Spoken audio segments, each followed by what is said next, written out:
merangkul anak-anak Indonesia supaya mereka lebih cinta pada tanah air, jangan cinta sama judi online. Kenapa?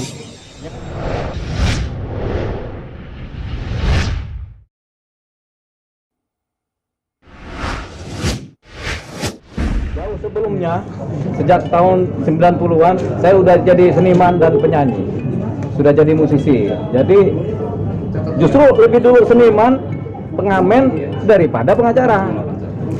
Pengamen sudah dari tahun 93, pengamen jalanan ya. Tahun 2000 baru jadi pengacara, 98 ke 2000 baru jadi pengacara. Jadi pengamen dulu baru jadi pengacara. Jadi kenapa pertanyaannya kenapa pindah ke nyanyi? Jawabannya adalah tidak. Jawabannya adalah dari dulu saya udah sebagai pengamen, sekarang penyanyi, seniman. Ada pengacara sudah kita dobelkan aja pekerjaannya. Ya. Kalau dulu ngamen itu nyari uang. Dari rumah ke rumah, dari bis ke bus, nyari uang biar hidup. Kalau sekarang nyanyi ini adalah hobi dan pekerjaan. Gitu. Kalau sekarang yang dua lagu ini kan lagu ke-16 dan 17. Sebenarnya dulu itu 2017 saya udah launching sekitar 15 lagu ya.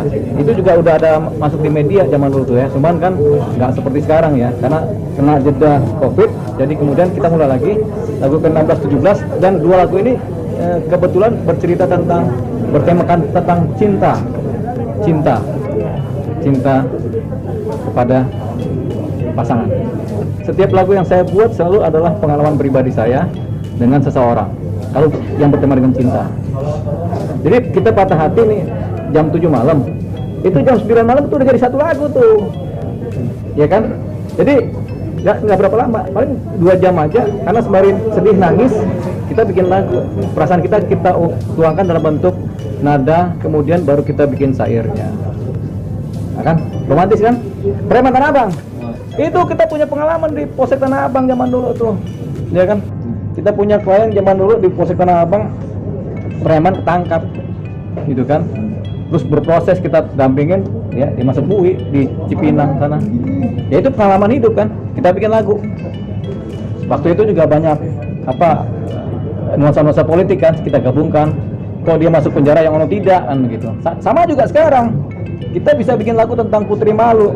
Kok banyak orang yang perempuan-perempuan, ibu-ibu masuk penjara karena perkara-perkara yang sederhana, masuk penjara, anaknya ditinggal di penjara kan, baru ditahan. Tapi kenapa Putri Malu tidak? Ini yang namanya kesenjangan hukum. Kita akan bikin lagu tentang Putri Malu dan hukum yang tidak tahu malu. Bukan sindiran lagi itu, kecaman itu. Orang kok kasus pembunuhan nggak ditahan sampai sekarang, sampai hari ini nggak ditahan ini. Kemana muka kita, keadilan hukum kita ini? Kemana? Aneh kan, waktu kuliah aja 2, hukum sama psikologi, itu bisa dua-duanya. Itu nggak pernah fokus dua-duanya. Di sini juga kita nggak bakal bisa fokus, baik hukum, baik pengacara maupun musik, itu kita nggak pernah bisa fokus.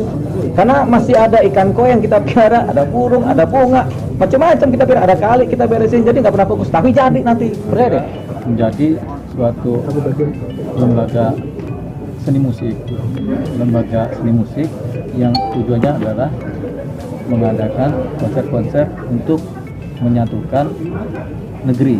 Maksudnya para pemuda, para pendengar, para pecinta musik ini jadi satu dalam bingkai kebangsaan negara Republik Indonesia. Ini tujuannya supaya generasi kita ini nggak terpecah-pecah berdasarkan agama, ras, suku, bangsa, jangan terpecah. Jadi semua menjadi satu bangsa Indonesia. Dalam situasi yang baik maupun tidak baik, kita harus masuk.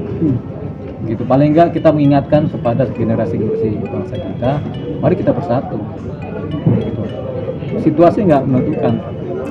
Yang menentukan adalah niat. Jadi mengingatkan juga. Sama kayak pelajaran waktu kita zaman dulu, pelajaran pendidikan moral Pancasila. Itu kan nggak mengingat situasi. Kapanpun itu diajarkan. Kita juga akan begitu nanti. Makanya Jangan Lupa Project akan masuk dengan lagu-lagu perjuangan pertama. Lagu-lagu perjuangan yang sudah ada. Ya, misalnya Berkibarlah Benderaku. 3 lagu pertama di konsernya Jangan Lupa Project akan bertemakan lagu-lagu perjuangan.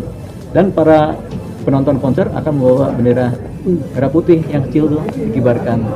Kalau mereka nggak bawa, kita sediakan. Memang kita sediakan itu. Merangkul anak-anak Indonesia supaya mereka lebih cinta pada tanah air, jangan cinta sama judi online. Kenapa bang?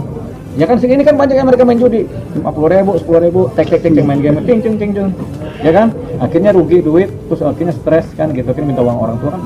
Itu kita ambil menyadarkan bangsa kita ini tentang pentingnya persatuan dan pembangunan bangsa yang berkeadilan, kemudian didasari oleh kejujuran dan kebenaran.